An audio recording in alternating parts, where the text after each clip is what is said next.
Hey, I'd like to welcome you to another episode of Mission Matters. My name is Adam Torres, and I'm at the Texas FFA Convention in Houston, Texas. And my guest today is Audrey Young. Welcome to the show. Thank you. Thanks for having me. All right, Audrey. So who got you into the interview here? I'm excited. They wrangled you, and how'd they get you?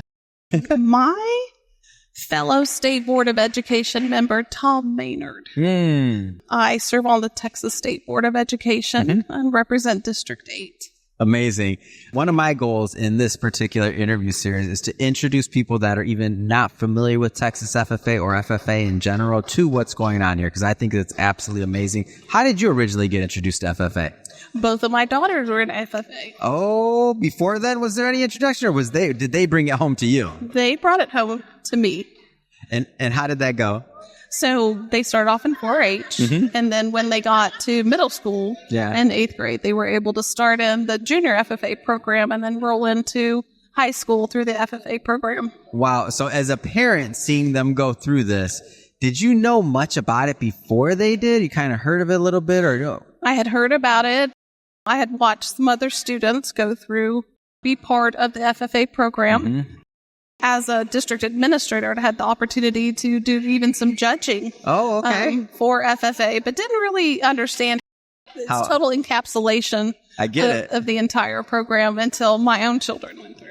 So what was that like when your kids, because as a parent, like outside of education, what was that like when they went through it, especially because you were a part of it? So this is a unique, like a lot of the people I've interviewed, it's like, oh, third generation, this, that, whatever. So you're not. So how is it like? So speak to them that. So reflecting back on it, I understood how important it was for my girls to be well-rounded. Yes. I call it the AAA effect: academics, agriculture, and athletics. Okay. And so the agriculture part is where FFA came in for them.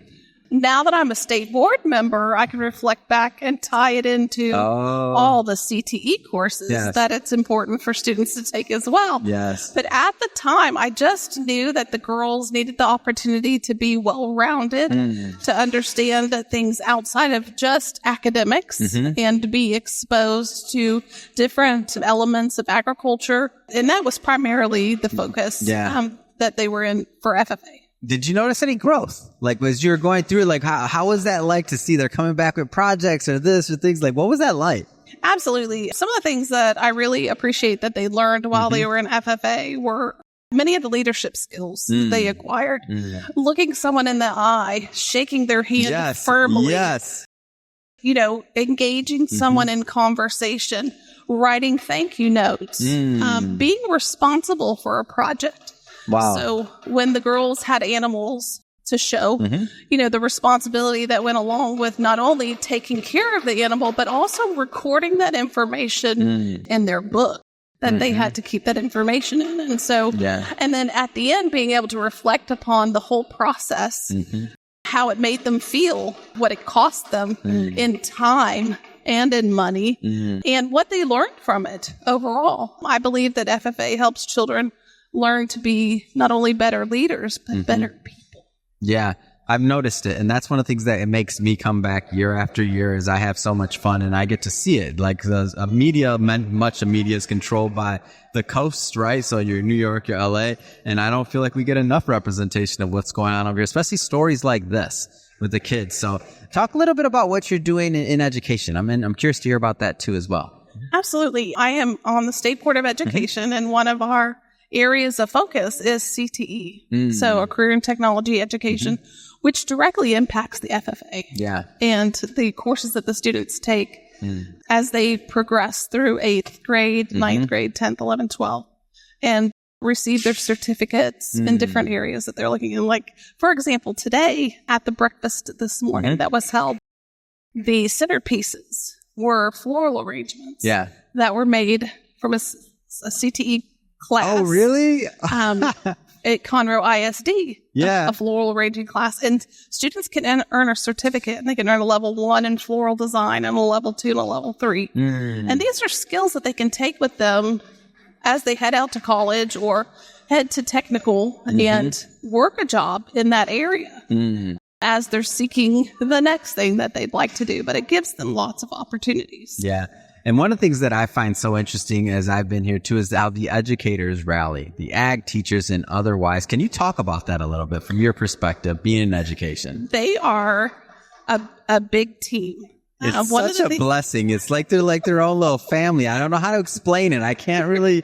How would you explain it? That's exactly right. But for real, and they've been with each other for a long time, and it's just like in their heart, they're like, to see that many. I haven't worked in education, but to see that many individuals from any industry that are focused and facing in the same way is amazing. And in education alone, affecting that many youth, I mean.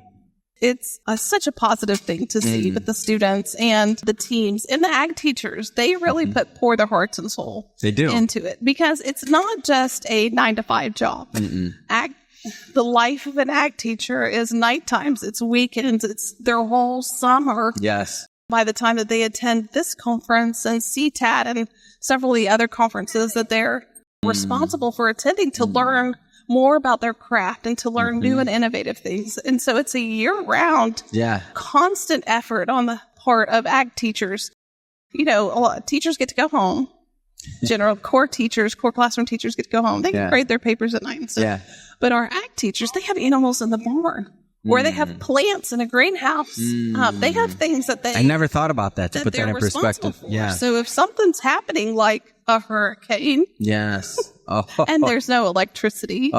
And you're trying to keep chickens warm or rabbits warm or the automatic water feeders going in your pig barn. All of that stuff stops when there's no electricity. That's good perspective. Those ag teachers are out there taking care of all of that. Man, what's your favorite part about coming to convention? I really enjoy the student enthusiasm. It's infectious. You are in just a sea of blue corduroy jackets. But every one of these children are happy. They're glad to be here. They're together with their team, their FFA group. And you can expect when you walk in a room, they're going to use their manners. They're going to shake your hand. They're going to say yes, ma'am, and no, ma'am. They're going to say please and thank you. They're going to step out of the way and let you go first. And those are all the things that children in FFA learn.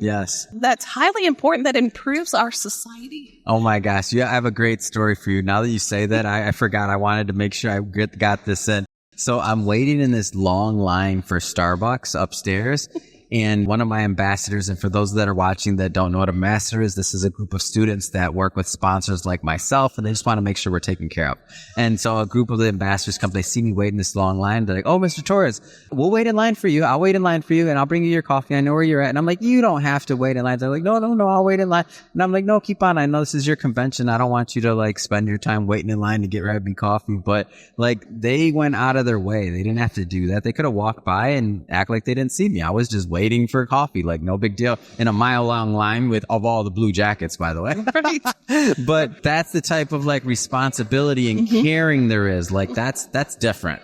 That's different. It is different, and I believe that as each one of these children learns that they will spread that to their other friends and take that with them to their new jobs or to their other clubs, and it will follow them as for a lifetime. One of the other things that the girls learned while they were in FFA was to leave it better than you found it. And I see that. I see that here. I see kids, they see garbage on the ground, they pick it up. Yes. You know, they clean up, they straighten up, they make sure it's better than they found it. And that's really important. Yeah. I had an ag teacher on here, Brian Reed, and he was talking about, they were driving around like after when they got into town, and he had a group of senior males that were with him, and they were picking up trees that were like in the middle of the road so cars could get by. Who does that at that age? The FFA kids. There you go. Like, who does that? Nobody's watching. They don't have to do that. They're helping. Like, can we get that one up? Yeah, let's get that one up. Come on. Get out. Pull over. Let's do this. Leave it better than we found it. Like, that's amazing. Nobody's watching. Nobody's like, they don't have to do that. They don't live here. They're inconvenienced too. But who's doing it? They are. Well, Audrey, this has been so much fun having you on the show today and getting to know more about you and your experience with the FFA. So thank you for coming on the show so much. Thank you for having me. And to the audience, as always, if this is your first time with Mission Matters, we sure are happy to have you, number one. But don't forget, hit that subscribe or follow button because we have many more Episodes coming up for you. This is a daily show. Each and every day, we're recording new episodes, new content, and hopefully providing you with new inspiration to help you along on your journey. So again, hit that subscribe or follow button, and we'll see you next time. Thank you.